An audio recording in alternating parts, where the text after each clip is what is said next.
Աջափնյակ վարչական շրջանը վերածվել է հանցանքի վայրի։ Աբելյան փողոցում հնչած կրակոցները խլել են մեկ մարդու կյանք և մի քանի հոգի տեղափոխվել են հիվանդանոցներ ծանր և ծայրահեղ ծանր վիճակում։ Ովքեր են կրակողները, ինչի շուրջ է ծագել զինված բախումը և արդյոք սա նախապես ծրագրված հաշվեհարդար էր, թե ոչ։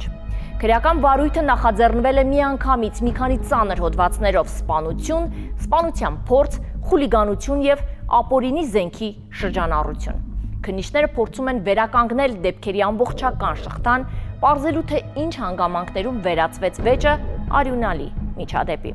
Մանրամասները տեսանյութում։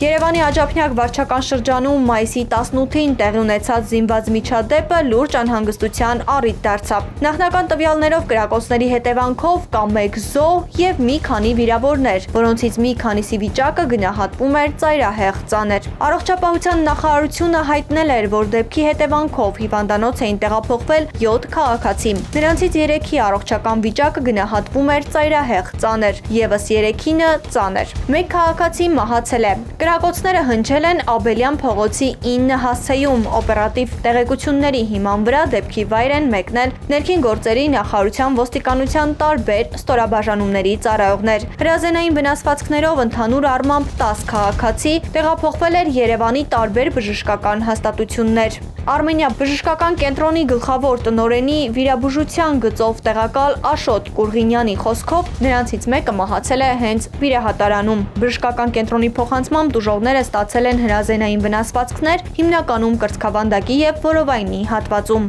Քննչական կոմիտեի հաղորդմամբ դեպքի առթիվ նախաձեռնվել է քրեական վարույթ Հայաստանի Հանրապետության քրեական օրենսգրքի հետևյալ հոդվածների հատկանիշներով՝ 44-155-րդ հոդվածի 2-րդ մասի 7-րդ և 8-րդ կետերով սպանության փորձ, 155-րդ հոդվածով սպանություն, 297-րդ հոդվածի 3-րդ մաս խուլիգանություն, 335-րդ հոդվածի առաջին մաս հրազենի, դրա հիմնական բաղկացուցիչ մասերի, ռազմամթերքի և այլ նյութերի, սարքերի, առարկաների ապօրինի շրջանառությունը։ Դեպքի հանգամանքները, հնարավոր շարժառիթները և ներգրաված անձանց շրջանակը դեռևս պարզվում են։ Իրավապահ մարմինները շարունակում են քննչական և օպերատիվ գործողություններ դեպքի ամբողջական պատկերը վերականգնելու նպատակով։